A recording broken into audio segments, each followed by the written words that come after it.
নমস্কার বন্ধু, আমি উমি হেসেল থেকে বলছি। আমি আজকে তোমাদের একটা নতুন ভর্তা করে দেখাবো। সেটা হচ্ছে বরবটি।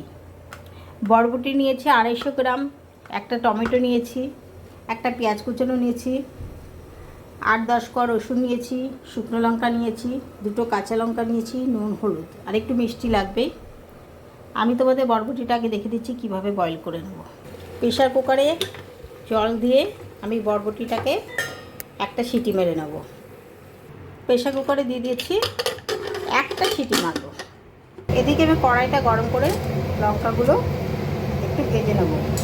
অ্যাকচুয়ালি পুড়িয়ে নিলে ভালো হতো, আজকে পোড়াবো না, তাই আমি লঙ্কাটাকে ভেজে নিচ্ছি।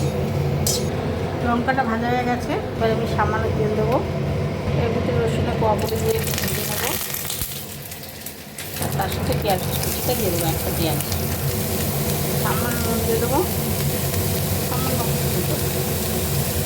আমি লঙ্কা যে ভাজা করে রেখেছিলাম সেটা আমি নুন দিয়ে ভালো করে চটকে নেব। আমি বরবটিটা মিক্সিতে পেস্ট করে নিচ্ছি, তারপরে আমি ভর্তাটা বানাবো। সামান্য তেল দিলাম, সামান্য কালো জিরে দিলাম, একটা ছোটো কাঁচা লঙ্কা দিলাম, বরবটির পেস্টটা দিয়ে দিলাম। এর ভিতরে সামান্য নুন অ্যাড করলাম, দিলাম সামান্য চিনি অ্যাড করলাম।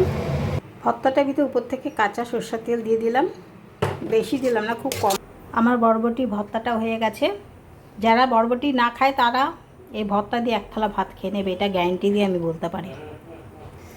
আমার হয়ে গেছে, আমি আপনাদের এটা পরিবেশন করে দেখিয়ে দিলাম।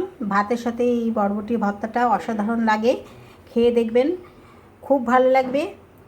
ভালো লাগলে লাইক করবেন, সাবস্ক্রাইব করবেন এবং কমেন্ট করবেন। থ্যাংক ইউ, ধন্যবাদ।